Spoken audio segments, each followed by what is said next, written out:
మిరియాములో ఏమొస్తుంది అనుకోని గర్వము. మోషేని చూసి అంటది, మోషే నీతోనే దేవుడు మాట్లాడతాడా, మాతో మాట్లాడ్డా, నీ మాటే మేము వినాలా, నువ్వే లీడర్వా, నువ్వే నాయకుడివా, నీకంటే పెద్దదాన్ని నేను, నీ వయసు ఎంత నా వయసు ఎంత, నేను ఆ రోజు కాపాడకపోతే చచ్చిపోయేవాడివి, నీ మాట నేను వినాలా?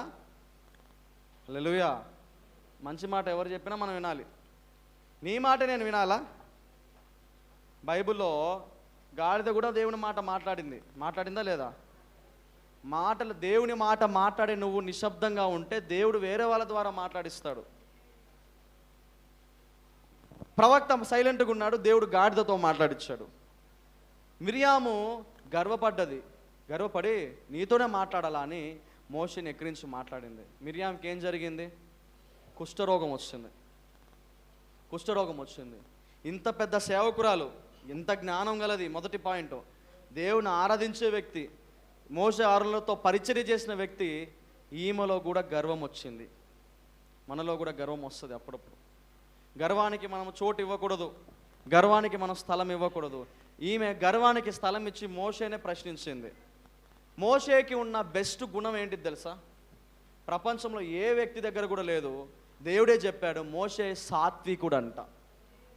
మోషే లాంటి సాత్వికుడు దేవుడి అసలు ప్రపంచంలో దేవుణ్ణి చూసిన వ్యక్తి మోషేనే. దేవుని ముఖం చూడలేదు, దేవుని వెనక వైపు చూశాడు. బైబిల్లో దేవుని వెనక వైపు చూసిన వాళ్ళు కూడా ఎవరు లేరు, మోషే ఒక్కడే. ఎందుకు అలా జరిగిందనంటే దేవుడు తనను తాను చూపించుకోవాలనుకున్నాడు మోషేకి. ఎందుకంటే మోషే మిక్కిలి సాత్వికుడు అని 12వ అధ్యాయం 1వ వచనంలో చూస్తున్నాం. సాత్వికుడు అంటే ఏంటిది? సాత్వికుడు అంటే తగ్గింపు, గర్వం ఉండదు, పొగరు ఉండదు. ఇంత పెద్ద 20 లక్షల మంది నడిపించి మనోడు 10 మందికి లీడర్ అయితేనే అంత గర్వం వస్తుంది. కానీ మోషే 20 లక్షల మందికి లీడరు, కొంచెం కూడా గర్వం లేదు, కొద్ది గర్వం లేదు. నీకేదైనా బాధ్యత తప్పిదో చెప్తే ఎంత పని చేస్తావు నువ్వు? మనం ఎంత పని చేస్తాం? 20 లక్షల మందికి ఒక రాజు. మోషే చెప్తే చేస్తారు, మోషే వద్దంటే చేయరు. 20 లక్షల మంది ఒక ఊరు మీద పడితే ఊరు ఏమైపోద్ది?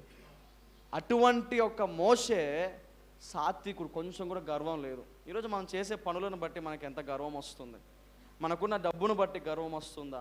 మనకున్న ఆస్తిని బట్టి గర్వం వస్తుందా? చదువుని బట్టి గర్వం వస్తుందా? అసలు రాకూడదు. మోషే చాలా అటువంటి మోషేని ఈమె తిట్టింది. మీరు ఒకవేళ తగ్గించుకొని జీవించిన వాళ్ళని మీరు తిడితే మీకు శాపమే వస్తుంది. మోషే తిట్టింది. మోషేని చూసి నువ్వే పెద్ద గొప్పనా, నువ్వు పెద్ద రాజువా, నువ్వు అధికారివా అని అనింది. ఆమెకి కుష్ఠరోగం వచ్చిందంట. కుష్ఠరోగం వస్తే ఏం చేశారా? బయటికి తరిమేశారు, ఊర్లో ఉంచుకోరు ఆ కాలంలో. ఆమెకి చివరికి తిండి పెట్టింది మోషేనే, ఎవరు ఆమె దగ్గరికి వెళ్ళలేదు. మోషే వెళ్ళి ఆమెకు ఆహారం పెడతాడు కుష్ఠరోగం వచ్చినా కానీ. హల్లెలూయా. కాబట్టి ఒకవేళ మనం పరిచర్య చేయలేకపోతే చేసే వాళ్ళని అనొద్దు. నీకు తగ్గింపు గుణం లేకపోతే తగ్గించుకున్న వాళ్ళని అనొద్దు, అది శాపంగా మారుతుంది. అందుకే సేవకుల గురించి ఎప్పుడు తప్పుగా మాట్లాడకండి అని చెప్తాం మన సంఘంలో. ఏ సేవకుడైనా అయి ఉండనివ్వండి, ఒకవేళ ఆయన తప్పు చేశాడు, చెడ్డగా అలా ఇలా అని ఎవరేమన్నా కానీ మీరు మాత్రం అనకండి, మనం అనకూడదు. ఈరోజు కూడా మేము సేవకుల్ని ఎవరిని కూడా ఏ మాట అనం. ఎవరైనా కానీ ఒకవేళ మనకు హాని చేసిన వాళ్ళైనా కానీ, మనకు కీడు చేసిన వాళ్ళైనా సేవకులను అనకూడదు. హల్లెలూయా. దేవుని బిడ్డలు అనకూడదు. తగ్గించుకున్న వాళ్ళని నువ్వు అన్నావంటే నీ మీదకి శాపం వస్తుంది. అక్కడ మిరియాముకి కుష్ఠరోగమే వచ్చింది, మనకు అంతకంటే పెద్ద సమస్య వస్తుంది. హల్లెలూయా. మిరియాము నుంచి 3 మంచి విషయాలు నేర్చుకున్నాం, ఒక చెడు విషయం నేర్చుకున్నాం. 3 మంచి విషయాలు ఏంటిది? ఆమె సమయోచిత జ్ఞానం గల స్త్రీ, దేవుని ఆరాధించే స్త్రీ, సేవకులకు పరిచర్య చేసిన వ్యక్తి. ఆమెలో మనం చూసిన ఒక చెడు కార్యం ఏంటిది? గర్వం. మొదటి 3 మనం కలిగి ఉండాలి. గర్వానికి మనం స్థలం ఇవ్వకూడదు. ఈరోజు ఈ యొక్క దినమున మిరియాము గురించి మనం ధ్యానించాలి.